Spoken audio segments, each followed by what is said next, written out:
आज हम एक बहुत ही पावरफुल आइडिया के बारे में बात करने वाले हैं कि कोई भी सपना ना फ्री में नहीं मिलता। हर सपने की एक कीमत होती है और वो कीमत है कड़ी मेहनत और लगन। और ये जो शब्द है ना, यही इस पूरी कहानी का सार है। ये हमें याद दिलाते हैं कि हर बड़े लक्ष्य के पीछे एक सफ़र होता है, और वो सफ़र वो आसान तो बिल्कुल नहीं होता। और आज हम लियो की कहानी सुनेंगे, जिसकी यात्रा एकदम ज़ीरो से शुरू हुई थी। तो हमारी कहानी शुरू होती है पहाड़ों के बीच बसे एक छोटे से शांत से शहर में। और यहीं हमारी मुलाकात होती है लियो से, 20 साल का एक नौजवान जिसकी आंखों में दुनिया जीत लेने के सपने हैं। वो बस एक आम जिंदगी नहीं जीना चाहता था, वो कुछ बड़ा, कुछ असाधारण करना चाहता था। यहाँ पर ना उसके सपनों और उसकी असलियत के बीच एक बहुत बड़ी खाई दिखाई देती है। देखिए, एक तरफ तो वो एक सक्सेसफुल रेस्टोरेंट चेन का मालिक बनने का सपना देख रहा है, और दूसरी तरफ हकीकत ये है कि उसका परिवार पैसों की तंगी से जूझ रहा है। पिता मैकेनिक हैं, माँ घरों में साफ सफाई का काम करती हैं, और यही जो फर्क है ना, यही उसकी कहानी की नींव है। अक्सर बड़े बड़े सपने ना एक बहुत ही सिंपल से आइडिया से शुरू होते हैं। अपने पिता की बातों से हिम्मत पाकर लियो ने अपने आसपास देखना शुरू किया, और उसने एक बहुत ही सीधी सी जरूरत को पहचाना कि उसके शहर के लोगों को ताज़ी ब्रेड बहुत पसंद थी, पर उसे खरीदने के लिए उन्हें मीलों का सफर करना पड़ता था। बस यहीं से उसकी यात्रा की शुरुआत हुई।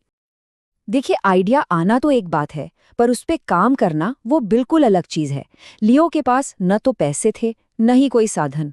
तो सवाल ये है कि उसने वो पहला सबसे मुश्किल कदम आखिर उठाया कैसे। चलिए देखते हैं कि ये सब कैसे हुआ। जरा उसकी हिम्मत तो देखें। वो मीलों पैदल चलकर शहर के बाहर एक बेकरी तक गया और वहां के थोड़े गुस्सैल मालिक मिस्टर एंडरसन से मिला। और उसने वहां जाकर मदद नहीं मांगी, नहीं, उसने एक बिजनेस प्रपोजल रखा। उसने कहा, मुझे बस 1 हफ्ते के लिए उधार पर ब्रेड दीजिए, मैं उसे बेचूंगा, आपके पैसे लौटा दूंगा और अपना थोड़ा सा मुनाफा रख लूंगा। मतलब ये वाकई एक बहुत बड़ा और हिम्मत वाला कदम था। और बस यही वो बात थी जिसने मिस्टर एंडरसन का दिल पिघला दिया।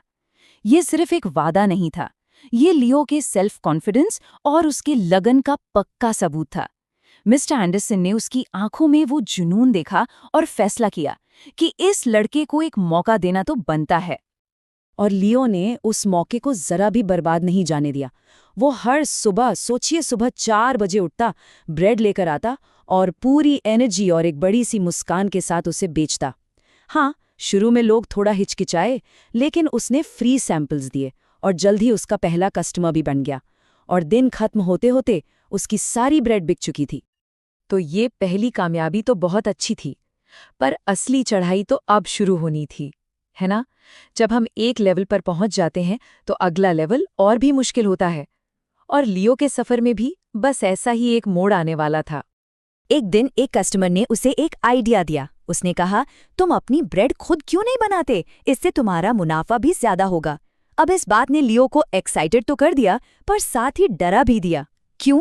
क्योंकि उसने अपनी पूरी जिंदगी में कभी कुछ नहीं पकाया था।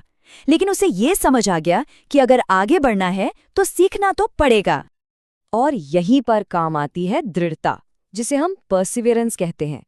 मतलब ये सिर्फ मेहनत करने के बारे में नहीं है, ये तब भी मेहनत करते रहने के बारे में है जब सब कुछ मुश्किल लग रहा हो। लियो वापस मिस्टर एंडरसन के पास गया और उनसे बेकिंग सिखाने को कहा। मिस्टर एंडरसन ने उसे सुबह 3 बजे आने को कहा, और लियो वो तुरंत मान गया।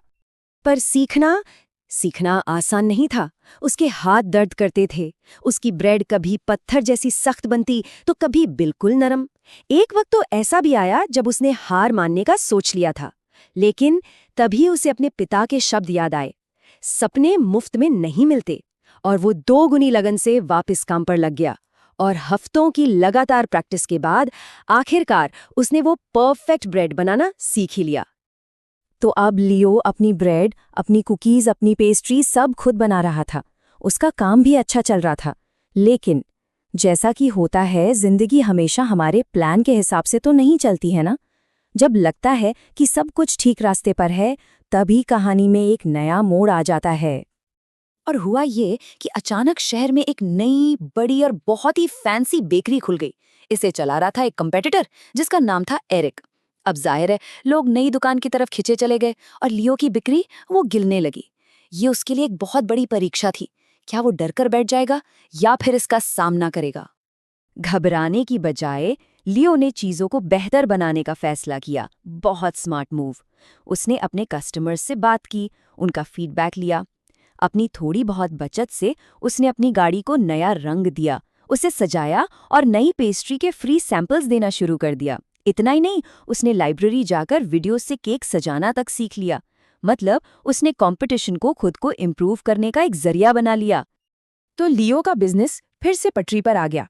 उसने एक छोटी सी दुकान भी किराए पर ले ली थी। ऐसा लग रहा था कि चलो अब सबसे मुश्किल दौर गुजर चुका है। लेकिन जिंदगी उसकी एक और शायद अब तक की सबसे बड़ी परीक्षा लेने वाली थी। फिर सब कुछ धुएं में उड़ गया। एक तूफानी रात उसकी दुकान में आग लग गई। हालांकि आग तो बुझ गई, लेकिन उसके ज्यादातर जरूरी सामान, उसके उपकरण सब खराब हो गए। उसकी महीनों की मेहनत ऐसा लगा जैसे एक पल में राख हो गई हो। ये एक बहुत बहुत बड़ा झटका था।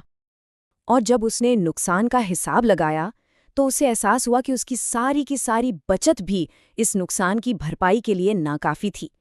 एक पल के लिए तो डर ने उसे पूरी तरह जकड़ लिया। लगा बस अब सब खत्म हो गया है।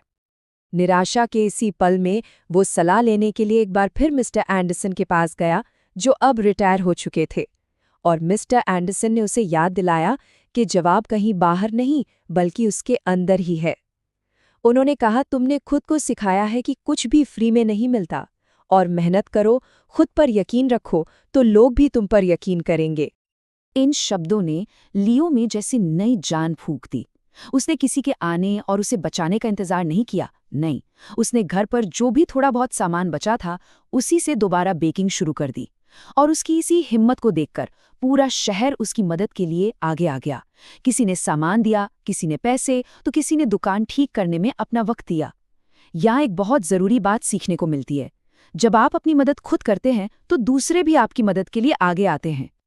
महीनों की दिन रात की मेहनत के बाद लियो ने अपनी बेकरी फिर से खोली, और इस बार ये पहले से भी कहीं ज्यादा बेहतर थी। उसने जो कुछ भी झेला था उससे सिर्फ उसकी बेकरी दोबारा नहीं बनी, बल्कि उसका कैरेक्टर, उसका चरित्र भी और मजबूत हुआ। तो इस पूरे सफर से हमें क्या सीखने को मिलता है? 4 जरूरी बातें हैं। पहली, सपने फ्री में नहीं मिलते, उनके लिए कड़ी मेहनत करनी पड़ती है। दूसरी, फेलियर का मतलब अंत नहीं होता, बल्कि वो आगे बढ़ने का एक मौका है।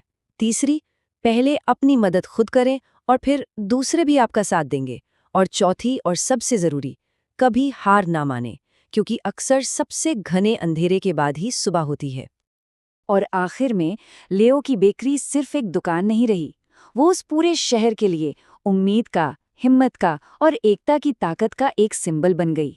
उसने सिर्फ एक बिजनेस नहीं बनाया था, उसने इज्जत और गर्व से भरी एक जिंदगी बनाई थी। लियो की कहानी हमें याद दिलाती है कि जिंदगी भी एक चढ़ाई की तरह ही है। हर चुनौती, हर मुश्किल हमें कदम और ऊपर ले जाती है।